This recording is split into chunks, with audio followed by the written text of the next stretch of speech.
me gustaría comentar algo de la reforma eléctrica. O sea, recordemos que en el año 2013, cuando se aprobó la reforma energética, cuando entró en vigor, digamos, ¿no?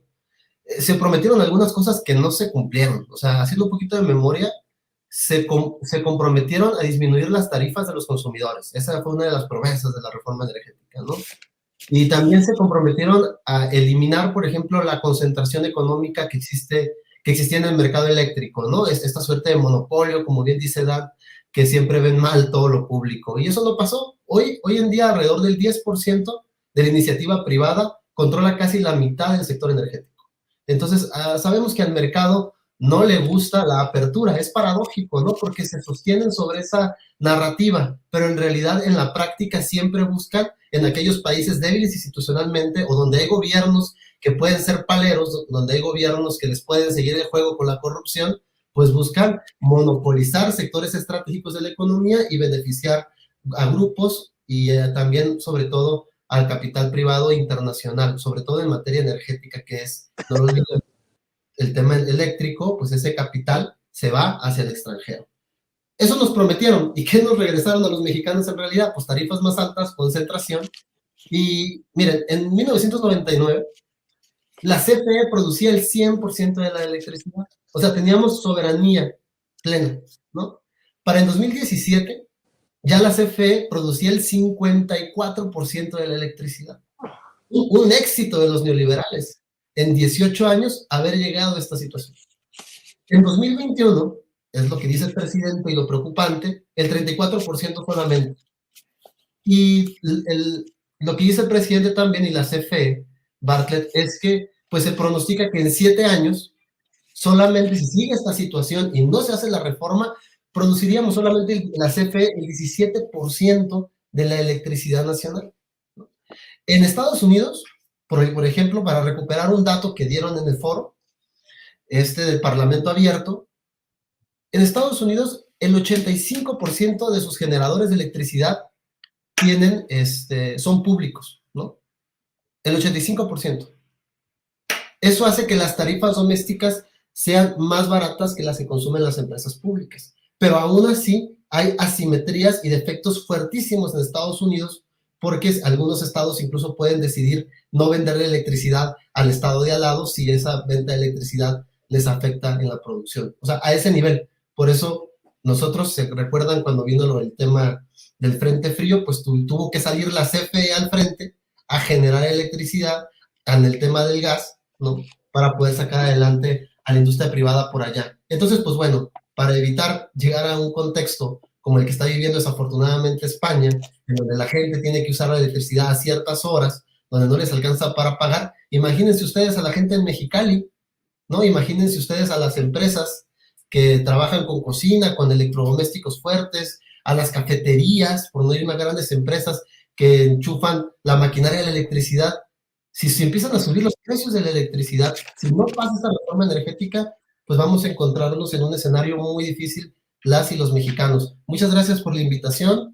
Esperamos haber cumplido con las expectativas del programa y recupero lo que dice Dani, ¿no? Sigan los contenidos del Instituto Nacional de Formación Política, estas charlas que ha dado el maestro Ángel Valderas, y también el día 29 y el día 30 de enero van a haber talleres que se van a dar de manera virtual por Zoom desde el instituto. Ahí en la página del instituto están los links para que si ustedes quieren discutir, debatir, establecer acuerdos, generar contenidos, se pueden meter a esos talleres y en comunidad ir construyendo un sentido común distinto al sentido neoliberal que nos han impuesto.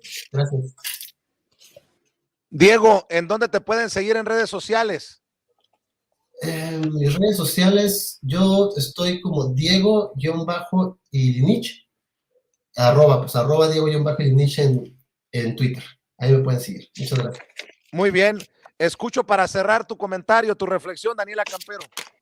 Pues rápido, lo que yo quisiera decir es que lo que nos estamos jugando es la transformación real y profunda de este país, que lo que estamos haciendo y lo que se quiere hacer con la reforma energética es privilegiar el interés público y de todos los mexicanos en contra del interés particular, que eso es lo que normalmente se hace en estos gobiernos neoliberales, y que, insisto, nosotros como ciudadanos tenemos también una parte en donde tenemos que estar al frente de estas luchas.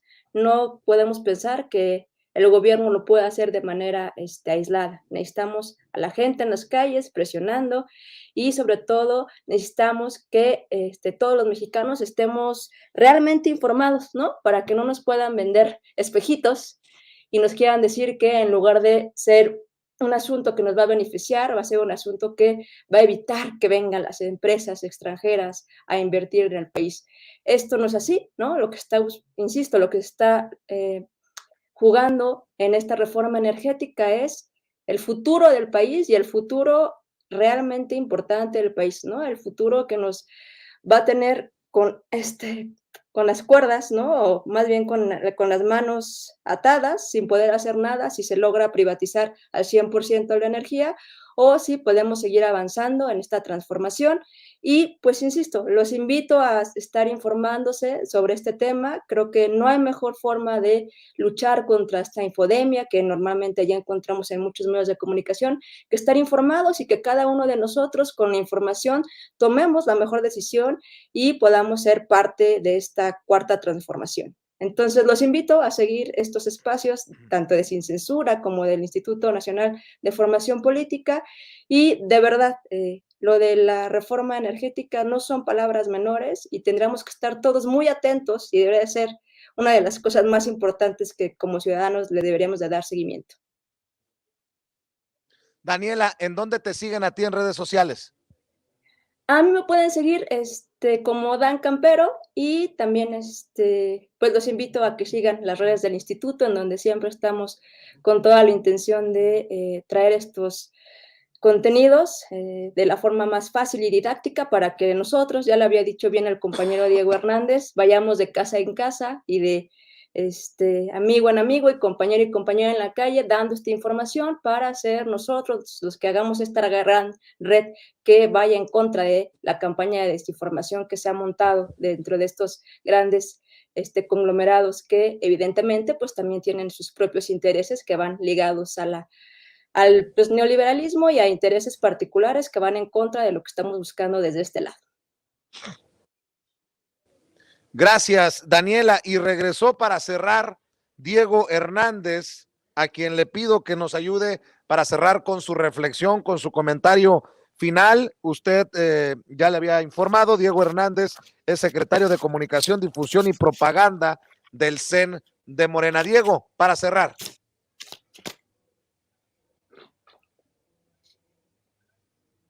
Gracias, Vicente. Una disculpa, fallas técnicas, que ando de gira justamente, andamos acá en Sinaloa. En la mañana tuvimos ahí una reunión con el grupo parlamentario del movimiento para pues ir afinando detalles sobre la difusión que se tiene que hacer en territorio y en acompañamiento de nuestros representantes populares de la reforma eléctrica, así como de la revocación de mandato. Estuvimos con el Fisgón justo en la mañana y pues bueno, ahorita andamos aquí en el primer lugar que nos encontramos para poder tener esta entrevista. Para cerrar de reflexión, algo que ya no pude comentar hace un rato, fue el tema de las concesiones y los subsidios que se les han dado a las compañías a través de la reforma eléctrica de la reforma energética del 2013 de Peña Nieto. El cálculo más o menos es que se les ha subsidiado con aproximadamente 438,000 millones de pesos. Este subsidio equivale prácticamente al mismo monto que tienen los 5 proyectos de transferencia social directa más importantes de la cuarta transformación: la pensión universal de adultos mayores, las becas de estudiantes de bachillerato, jóvenes construyendo el futuro, sembrando vida, y las becas para personas con discapacidad, que sumadas los 5 programas suman un presupuesto para este año de 445,000 millones de pesos. Es decir, del 2013 acá les hemos subsidiado a unas cuantas empresas, sobre todo extranjeras, lo mismo que se le entrega de apoyos a más de 20 millones de mexicanas y mexicanos. Por eso se tiene que impulsar esta reforma. Por otro lado, tenemos que hacer un ejercicio de recuperación de memoria histórica. También eso es parte fundamental del proceso de la revolución de la conciencia. No se nos puede olvidar en 2013 quiénes fueron algunos de los actores principales. Emilio Lozoya, exdirector de Pemex, ahora en la cárcel con una sentencia que probablemente sea de más de 60 años la que le den. Pancho Domínguez, exgobernador de Querétaro, del cual estos escandalosos videos donde su secretario particular recibía maletas, literal, y maletas con miles y millones de pesos para poder comprar las conciencias de pseudo representantes populares. Y el ejemplo más claro, pues Ricardo Anaya, ahora prófugo en Estados Unidos. Entonces, no se nos puede olvidar quiénes fueron los actores y los artífices de la venta de la patria, de la venta del país y el entreguismo a estos consorcios nacionales y extranjeros. Por otro lado, cerraría nada más con una pequeña reflexión sobre los 3 aspectos que a mí se me hacen los fundamentales para informar a la ciudadanía en este proceso casa por casa, en redes sociales y en todos los medios que tengamos a nuestro alcance. En primer lugar, esta ley lo que impulsa es elevar a un derecho humano, establecer como un derecho humano el acceso a esto que implica de fondo. Hay muchos derechos humanos que están garantizados en la Constitución y que sin embargo son letra muerta. Esto en específico lo que va a implicar es que a nadie le van a poder cortar el servicio de luz. Al elevarse como un derecho humano, va a estar prohibido tanto para la CFE como para las empresas privadas el poder cortar el suministro eléctrico. En segundo lugar, el ajuste a las tarifas. Por cómo está la programación de los pagos que se les hacen a las empresas que proveen de energía a la CFE, diario se hace pues esta venta, ¿no? de energía, las ofertas que se hacen. Lo que pasa con la CFE a través de esta ley del 2013 es que aun cuando tu costo como empresa sea de 2 centavos, pongamos como ejemplo, la producción, mientras que otra empresa el costo máximo es de 6 pesos, pues la ganancia que va a tener esta empresa va a ser el pago que le dan a esto. Es decir, tienen un margen de ganancia inmenso, gigantesco. Eso es lo que provoca que los subsidios se vayan realmente a las empresas y no se vean reflejados en los recibos de luz de la gente. Con este ajuste tarifario y el ya hacer a la CFE una empresa sola, integrada en un solo consorcio, como era antes de la reforma de 2013, lo que va a provocar es pues en lo inmediato un ajuste tarifario, porque la subvención ya no irá hacia las empresas nacionales y extranjeras, sino que irá directamente al bolsillo del pueblo. Y finalmente, el tercer punto, el tema de las energías renovables. Desmitificar lo que dice la oposición de que con esta reforma se va a hacer un retroceso al pasado con el carbón, con el gas, etcétera. Eso es una mentira rotunda. El presidente ya anunció que para la remodelación de las 14 hidroeléctricas y 6 termoeléctricas que hay en el país se va a hacer una inversión este año de más de 20,000 millones de pesos. Por ejemplo, hace 15 días estuve en Chiapas, estuvimos ahí en una región muy cerca del Chicoacén, que es la presa la hidroeléctrica más grande de toda América Latina, y nos comentaban ahí los propios trabajadores de la CFE que a Chicoacén ahorita, de 8 turbinas que tiene, lo tienen funcionando con solamente 2. Es decir, ¿por qué? Pues porque la ley les prohíbe tener en funcionamiento el resto de las turbinas, porque esa luz que podría generar la CFE con la infraestructura que ya existe, se la tienen que comprar empresas privadas. Entonces, parte del negocio roto. Entonces, por un lado, no hay energía más limpia que la hidroeléctrica. En segundo lugar, se va a instalar el parque fotovoltaico más grande de toda América Latina en Puerto Peñasco, Sonora, justo ahí en tu tierra, porque es una de las zonas en donde más le pegan los rayos de luz, aproximadamente 60% más que en el resto del país, y eso va a provocar en lo inmediato que la energía que se produzca ahí garantice el acceso a todo Sonora, pero además también a toda la península de Baja California, porque la península de Baja California, para quien no lo sabe, que de donde jala la luz no es luz provista por el Estado mexicano, es luz que importan de San Diego, sobre todo, ¿no? Y de California. Entonces, con la instalación de esta planta en Puerto Peñasco, pues se va a garantizar el abastecimiento para todo Sonora y también para la península de Baja California. Además de que en la Ciudad de México, la doctora Claudia Sheinbaum ya anunció que también se va a instalar la planta fotovoltaica más grande para una capital o una gran urbe en todo el mundo. Esa ni siquiera en Latinoamérica, en todo el mundo. Y va a estar instalada en la Ciudad de México. Y finalmente, ya lo comentaba un poco Daniela, el tema del litio, que para mí es el tema central de esta reforma, porque es lo que nos va a garantizar el presupuesto a futuro. Así como en el 38, el general Lázaro Cárdenas, después de haber creado a la CFE en 1936, en 1938, expropia el petróleo, garantizándole un ingreso permanente al Estado mexicano, que hasta la fecha sigue vigente.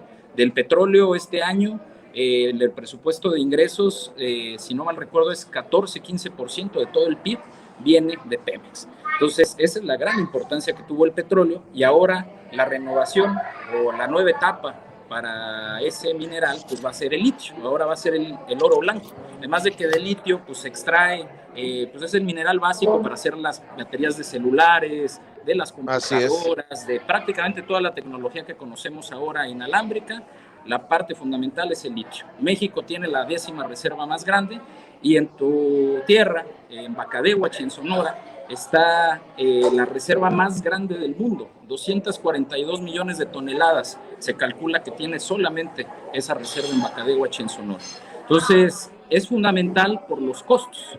Uno dirá, bueno, pues el litio sí, pero ¿qué es lo que implica de fondo? El costo en noviembre del año pasado, de 2021, estaba aproximadamente la tonelada cotizándose en el mercado internacional en $3,000.